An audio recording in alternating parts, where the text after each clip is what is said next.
এই এথারের শোরুম এটা মোমিনপুরের, পিনকোড হচ্ছে 70027273। এখান থেকে আমি 19 তারিখ না 18 তারিখ একটা গাড়ি নিয়েছিলাম। তো আমার সাথে 5,000 টাকার ফ্রড হয়েছে এবং আমার মনে হচ্ছে আমাদের এরিয়া থেকে গাড়ি মেদিনীপুর এরিয়া থেকে যারা যারা গাড়ি নিয়েছে ইএমআইতে তাদের সবার সাথেই ফ্রড হয়েছে। আমি শিওর, আমি খুব শিওর যে এরা ফ্রড করেছে। তো আমার সাথে 5,000 টাকা ফ্রড করার পর এরা এখান থেকে আমাকে এখন 4,500 টাকা রিফান্ড করেছে। 500 টাকা দিচ্ছে না বলে আমি আজকে আমার এখানে এসেছি এবং এরা আমাকে স্টেটমেন্ট দেখাচ্ছে না, কোনো মতেই স্টেটমেন্ট দেখাচ্ছে না। আমি বলছি যে আমি যে টাকাটা ডাউন পেমেন্ট করেছি তার উপর যে ফাইন্যান্সিয়াল যে টাকাটা এর সাথে ডিসবার্স করলো সেই টাকার কোনো রকম স্টেটমেন্ট কিছু আমাকে দেখাচ্ছে না।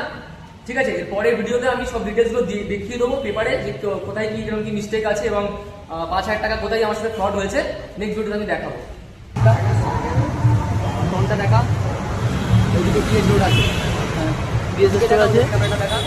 রোড আছে, ঠিক আছে। সো রিসেন্টলি যে ফ্রডটা আমার সাথে এথার শোরুমে হলো সে বিষয়ে খুব সংক্ষিপ্তভাবে আমি আপনাদেরকে বোঝানোর চেষ্টা করব যে ব্যাপারটা কী হয়েছিল। সো আমি এখানে আগে থেকে সমস্ত কিছু লিখে রেখেছি। যে গাড়িটি আমি নিই ওখান থেকে সেটার অন রোড প্রাইস হচ্ছে 1,41,893 টাকা এবং আমি ওদেরকে বলেছিলাম যে আমি 80,000 মতো ডাউন পেমেন্ট করব। তো ওরা আমাকে জানায় যে আপনার 79,776 টাকা মতো ডাউন পেমেন্ট হচ্ছে এবং বাকি যে অ্যামাউন্টটা রেস্ট অ্যামাউন্ট যেটা আমার লোন অ্যামাউন্ট হবে সেটা হচ্ছে 62,117 টাকা। এটা আসল বিষয় হওয়া দরকার ছিল কিন্তু এমনটা হয়নি। তার কারণ আমি আপনাকে দেখাচ্ছি আগে। অ্যাকচুয়াল লোন অ্যামাউন্ট ওরা যেটা আমার নামে অ্যাপ্লাই করেছে সেটা হচ্ছে 67,127 টাকা, মানে আমার দরকার ছিল 62,117, কিন্তু তার থেকে 5,010 টাকা বেশি ওরা অ্যাপ্লাই করে দিয়েছিল আমার নামে।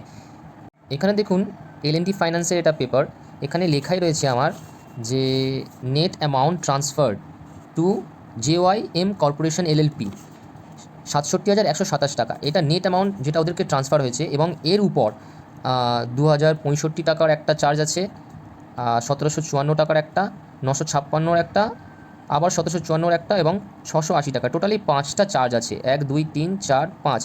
ঠিক আছে, EMI protection, processing fees, life insurance premium, facilitation fees, document repayment setup fees এবং নেট ট্রান্সফার অ্যামাউন্টের সাথে এই 5টা ফিস অ্যাড করার পর যেটা আমার লোন প্রিন্সিপাল লোন অ্যামাউন্ট দাঁড়াচ্ছে সেটা হচ্ছে 74,336 টাকা।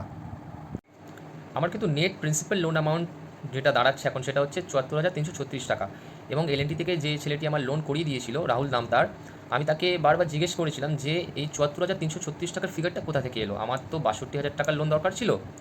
সো সে আমাকে জানায় যে আপনার 62,000-এর উপর এই সমস্ত বিভিন্ন ধরনের চার্জগুলো অ্যাড হয়ে সেটা 74,336 দাঁড়িয়েছে, কিন্তু আসলে সেগুলো 62-র উপর অ্যাড করে 74,000 দাঁড়ায়নি, 67-র উপর 67,127 টাকার উপর এই অ্যামাউন্টগুলো অ্যাড করার পর সেটা 74,336 টাকা দাঁড়িয়েছিল। সো ওখানে হিসেব করলে দেখা যাবে যে 5,010 টাকার ফ্রড আমার সাথে করা হয়েছিল এবং ওদের শোরুমের সমস্ত এমপ্লয়ি প্লাস L&Tর এই যে রাহুল নামের ছেলেটি সবাই মিলে ফ্রডটা আমার সাথে করেছিল এবং ওরা এটা করছে সবার সাথে, আমি খুব শিওর সবার সাথে করছে।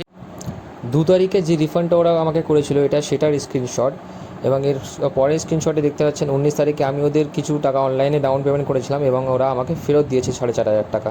এই ভিডিওর মাধ্যমে আমি এটা বলতে চাই যে এই ধরনের ফ্রডগুলো আমাদের ওস্তাগার এরিয়ার লোকেদের সাথে করা খুবই সোজা এবং তারা সমানে এই ধরনের ফ্রড করেই চলেছে।